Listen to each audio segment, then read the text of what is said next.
Assalamualaikum warahmatullahi wabarakatuh. Perkenalkan, kami dari kelompok 7 Sistem Informasi Manajemen akan mempresentasikan hasil kerja kelompok kami. Tapi sebelumnya, perkenalkan nama anggota dari kelompok 7. Yang pertama ada saya sendiri, Alfia Rizky Febriana, NIM 534.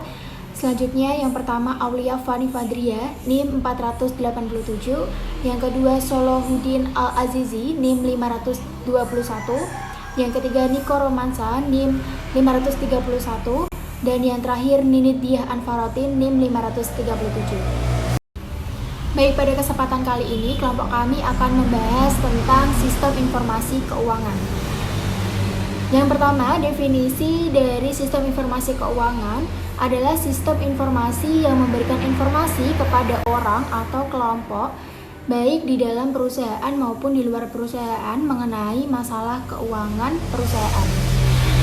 Informasi yang diberikan disajikan dalam bentuk laporan khusus, laporan periodik, hasil dari simulasi matematika, saran dari sistem pakar, dan komunikasi elektronik. Selanjutnya, sistem informasi keuangan dibagi menjadi dua. Yang pertama, sistem informasi akuntansi. Merupakan satu-satunya komponen input yang terdapat di seluruh sistem informasi nasional. Sistem informasi akuntansi juga merupakan dasar yang di atasnya nanti akan dibangun semua subsistem informasi yang berorientasi pada CBIS. Baik itu sistem informasi pemasaran, manufacturer, atau yang lainnya. Dan yang kedua, sistem informasi anggaran.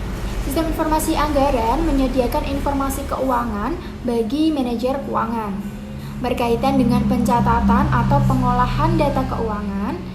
Catatan yang dibuat untuk setiap transaksi itu nanti akan dijelaskan apa yang terjadi, kemudian kapan terjadinya, siapa yang terlibat, dan berapa banyak uang yang terlibat. Sehingga data-data ini nanti akan dianalisis dalam berbagai cara untuk memenuhi kebutuhan dari sistem informasi manajemen. B. Subsistem informasi akuntansi. 1. Memproses pesanan penjual. Subsistem yang menangani pemrosesan pesanan dari pelanggan. 2. Pemrosesan persediaan. Subsistem yang menangani perubahan dalam persediaan dan memberikan informasi pengiriman dan pemesanan kembali. 3. Buku besar (General Ledger). Subsistem yang mengkonsolidasi data dari sistem akuntansi yang lain dan menghasilkan pernyataan dan laporan bisnis yang bersifat perodik. 4. Piutang dagang. Subsistem yang mencatat piutang pelanggan dan menghasilkan faktum pernyataan pelanggan bulan serta laporan manajemen kredit. C. Sistem informasi anggaran. Proses pembuatan anggaran. 1. Pendekatan dari atas ke bawah. Eksekutif yang menentukan jumlah anggaran dan kemudian menekankan jumlah tersebut pada tingkat yang lebih rendah. 2. Pendekatan dari bawah ke atas. Proses pengangguran dimulai pada tingkat organisasi terendah. 3. Pendekatan partisipasi. Pihak yang akan menerima dana ikut berpartisipasi dalam menentukan tingkat dana. D. Output sistem informasi. Output sistem informasi meliputi 3. 1. Subsistem peramalan. 2. Subsistem manajemen dana. 3. Subsistem pengendalian. Subsistem peramalan. Fungsi untuk melakukan evaluasi terhadap kinerja keuangan saat ini dan proyeksi dalam bisnis.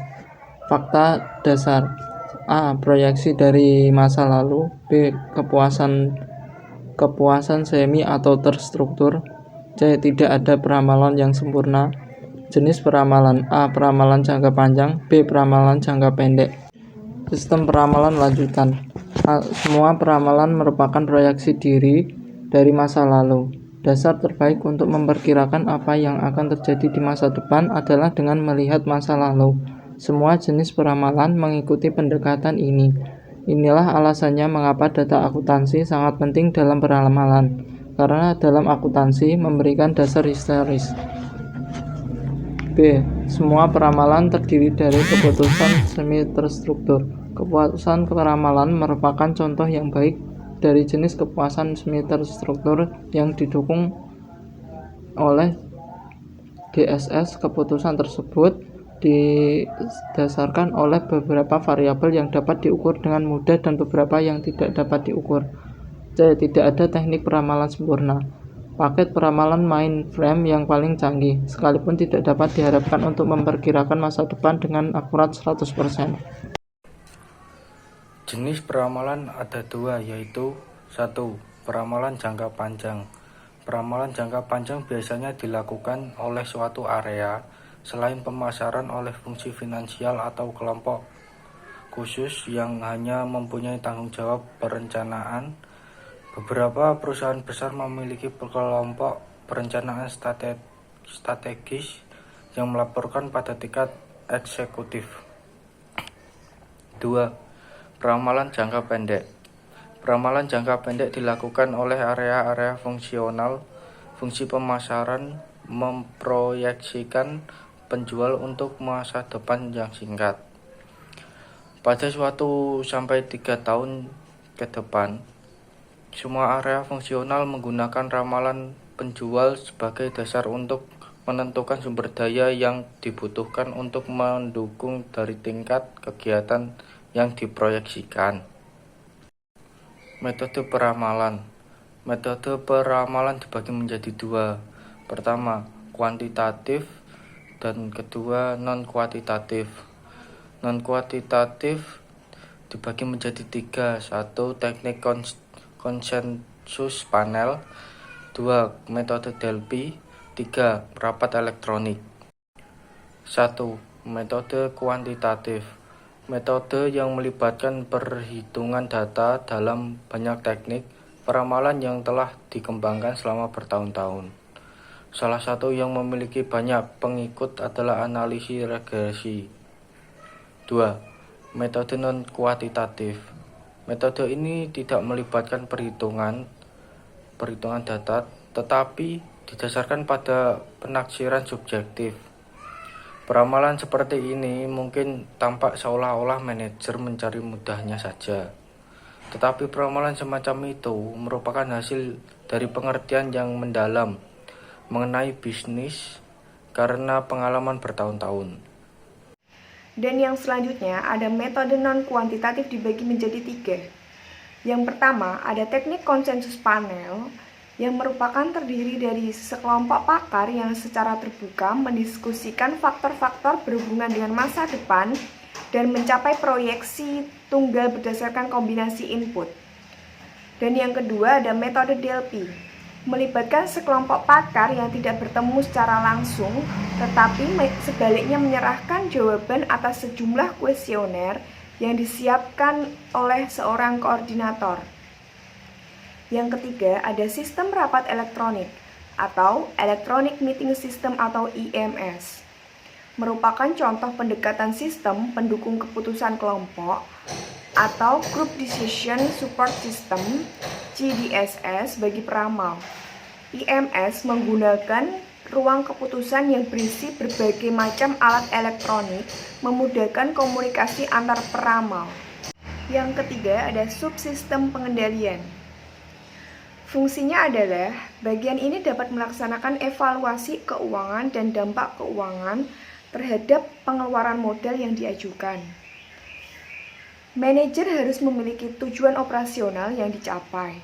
Misalnya, seperti memproduksi atau menjual sejumlah atau senilai barang tertentu, maka manajer bisa diberikan suatu anggaran operasi. Dan yang selanjutnya ada auditor.